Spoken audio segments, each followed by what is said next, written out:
đêm nay tôi khóc vẫn để chờ coi.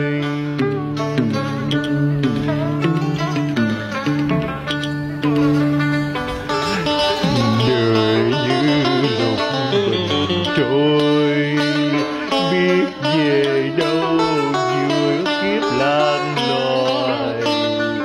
Tình ta đã xa rồi, còn mong gì gian đôi.